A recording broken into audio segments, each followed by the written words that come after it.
बढ़ेंगे खबरों की ओर। पानीपत नगर निगम के चुनाव में मेयर पद का टिकट पाने के लिए बीजेपी ने लाइन जहां लंबी है, वहीं सुस्त पड़ी कांग्रेस में अभी तो पूर्व डिप्टी मेयर के पति कांग्रेस नेता राजू पाहवा ही चुनाव लड़ने को तैयार बैठे हैं। उनका दावा है कि पार्टी टिकट दे, उनके हौसलों में कोई कमी नहीं है, उनमें बीजेपी का मुकाबला करने की काबिलियत है। हरियाणा में बीजेपी के कार्यकर्ता और नेता आजकल बहुत व्यस्त हैं। एक तो दिल्ली विधानसभा के चुनाव और उसके तुरंत बाद हरियाणा में निकायों के चुनाव होने हैं।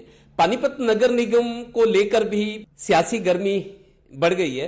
बीजेपी में जहां मेयर पद के लिए एक लंबी लाइन लगी है, 8 से 10 लोग हैं, अभी और भी लाइन में इजाफा हो सकता है। 8 से 10 लोग लॉबिंग कर रहे हैं कि मेयर पद के लिए बीजेपी टिकट दे दे। और दूसरी बड़ी पार्टी कांग्रेस है। कांग्रेस में उतना कंपटीशन अभी नहीं है टिकट के लिए जितना बीजेपी में है। हमारे साथ राजू पावा हैं, कांग्रेस के वरिष्ठ नेता हैं। कांग्रेस इनको अपना कैंडिडेट बना सकती है, इसकी संभावना इसलिए भी ज्यादा है कि टिकट के लिए कोई ज्यादा मारामारी है नहीं। राजू तेलवाला के नाम से मशहूर है। टोटल टीवी में आपका स्वागत है। धन्यवाद सर, आपका भी बहुत बहुत स्वागत है।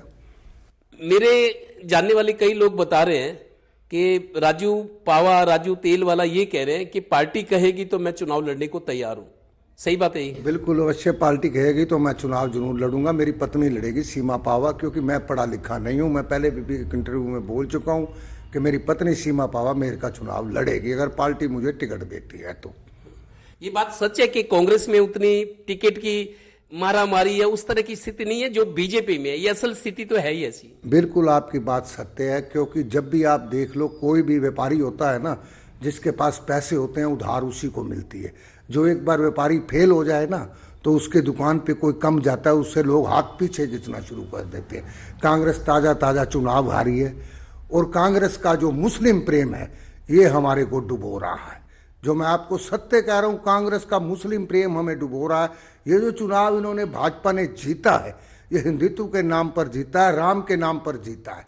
और हम भी हिंदुत्व के खिलाफ नहीं हैं, हम हिंदुत्व के खिलाफ नहीं है, हम भी हिंदू हैं और हिंदू की हम कदर करते हैं। जो इन्होंने राम के नाम पे चुनाव जीतते हैं, इन्होंने राम के नाम पे चुनाव तो जीत लिया पर राम वाला भ्रष्टा काम नहीं कर रही है।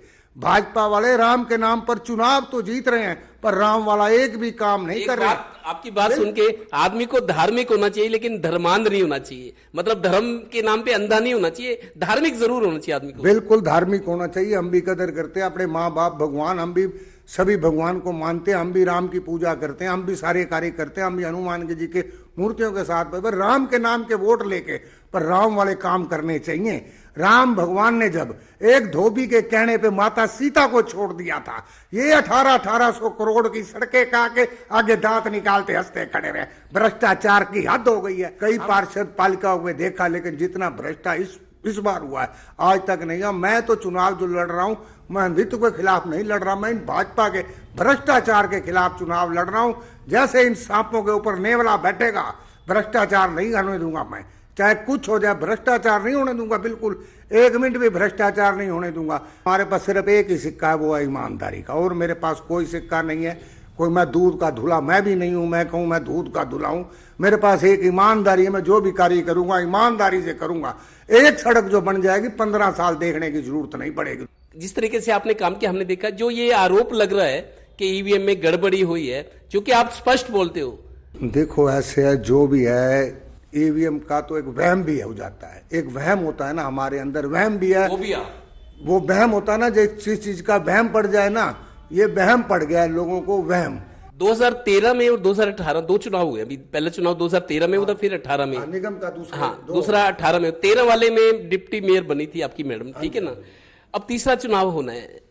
देखिए विकास तो हुआ है, विकास दिख रहा है, विकास हुआ है, लेकिन भ्रष्टाचार का शोर भी बहुत रहा है, बहुत बद इंतजामी। कोई कमिश्नर काम नहीं करना चाहता नगर निगम की ये स्थिति।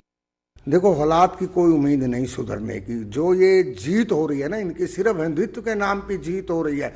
लोगों ने भ्रष्टाचार को तो भुला ही दिया है। निगम के अंदर कितने घपले हुए, निगम के अंदर कितने घपले हुए। लोग परेशान थे। प्रॉपर्टी आईडी, आप मैंने एक 12-15 गज की दुकान मैंने खुद ली है और मैंने 20,000 रुपया दलाल को दे के प्रॉपर्टी आईडी बनवाई है, तब जाकर रजिस्ट्री करवाई है। ये हकीकत और सत्य बात है, पिछले महीने की बात है। अभी भी मतलब प्रॉपर्टी आईडी के नाम पे वसूली हो रही है। बिल्कुल पैसे ले रहे हैं। 20,000 रुपए मैंने खुद दिए हैं। भाई काम हो जाए, काम हो जाए। कौन इनके चक्कर काटेगा, कौन जरेगा, कौन करेगा। तुमको तख्तो ताज मुबारक, हमें तो फकीरी भी रास आ गई है, हमें तो फकीरी भी रास आ गई है। लेकिन जिसने सेवा करनी है, सेवा के भाव बहुत होते हैं, कोई दिक्कत नहीं। चलो आखिरी सवाल, देखो कांग्रेस का कोई ना कोई तो लड़ेगा, आप लड़ो या कोई और लड़े, लेकिन अभी विधानसभा में जैसे हारे और पहली दफा 4 सीटें बीजेपी ने जीती हैं, नगर निगम में आपको लगता है कि कांग्रेस अच्छा प्रदर्शन कर सकती है? ऐसा कोई? देखो ऐसे है, अब आपने सभी पत्रकार महोदय, सभी पत्रकार बंधु सभी कांग्रेस की सरकार दिखा रहे थे 62 सीटें, 62 से वो 37 पे रह गई। ऐसे आप जीत है, परमात्मा उनके साथ है और मेरे साथ भी है। मैं हौसले के साथ चुनाव लड़ूंगा और जीत कर रहूंगा, बाकी परमात्मा के हाथ में है।